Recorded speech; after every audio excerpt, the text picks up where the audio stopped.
Hello YouTube, today I have a updated £400 game PC build for you.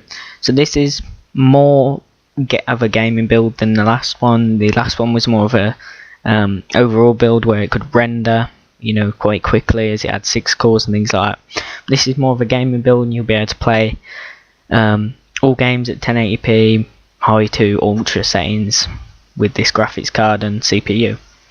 So let's get started with this build. So first thing, we've gone for an AMD Athlon 2X4 760K. This is great processor for the money, 4 cores. As you know, games only use 4 cores nowadays, and this is a really good processor. It's got a 3.8 GHz clock speed, so you could get this to 4 GHz easily if you added a CPU cooler, but we're not going to in this build. We're going to use the one that comes in the box. It's got 4 megs of cache, quad core CPU, as I said, 100 watt TDP, so it'll only take 100 watts when at full load, if not overclocked, and it will, as I said, it will be overclockable with a decent cooler. This is a great deal at only £60 at eBuyer. For the motherboard, I've gone for an MSI FM2 A75 MA E35. This is a nice cheap motherboard. It's got a SATA 36 gigabit per second, USB 3. This is a great all-around board for the money, and as you may know, if you did watch a £300 build, I did use this CPU and motherboard as well, and that's a great build as well, and I'll have that linked in the description if you want to check that out. So as I said, great motherboard, FM2 socket, and it will work well with this processor. So for the RAM, I've gone for some Crucial Ballistics. This is 8GB of RAM, 1600 megahertz, and it's only one 8GB stick. Now the only reason I've gone for one 8GB is in the future, say 6 months after you buy this build, if you want to upgrade to 16GB, you'll still have one socket spare on your motherboard to do that. But if we went with 2 4GB sticks, you wouldn't have any more spare sockets. So that's why I went for one stick. This will run slightly slower as it's not a dual channel, but when you upgrade 16GB, if you do, it'll be great. So for the main part of this build, we've gone for the graphics card. It's a Gigabyte R9 270, 2GB. It's a great card for the money. It's got 950 megahertz clock speed, so it'll be decent, and you'll be able to overclock that as well as the memory speed as well. It's got 2 gigs of GDDR5 memory, so it will play all 1080p games at 1080p very easily, depending on what settings you do. As I said, 1080p, all games will play high to ultra settings, and it's overclockable, and it's got the WindForce cooler. So with the WindForce cooler, we can overclock it, and if we overclock this, we can get this to perform the same as a 270X, which obviously we can push out more performance. So if I bring up this here, this is a little graph showing loads of different graphics cards and where the 270 is. So as you can see, it's literally the same architecture as the 7870, and it's better than the GTX 660. And as you can see here, there's only a 7% difference between the 270 and the 270X.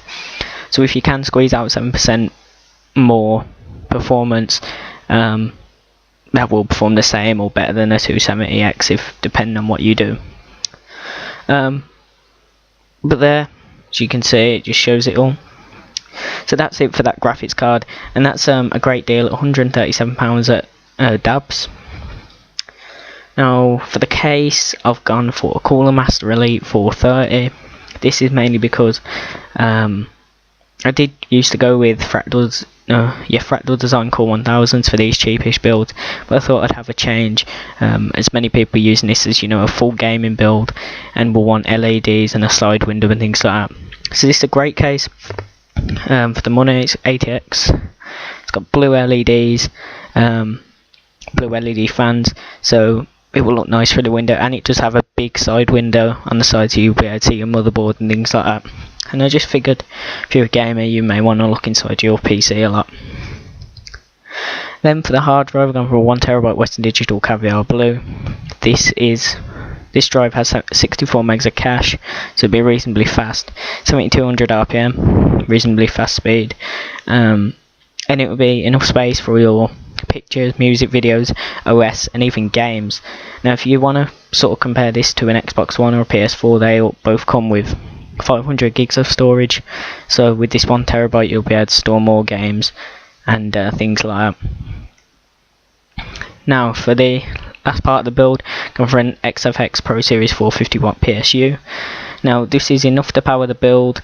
You do have about 100 watts spare room when this builder is at full load, so you know you'll be able to add a hard drive or whatever in the future, and should be fine. But if you're going to want to go for, you know, maybe a 4.5 gigahertz overclock on the CPU and a high overclock on the graphics card, I recommend going with a 550 watt variant of this PSU.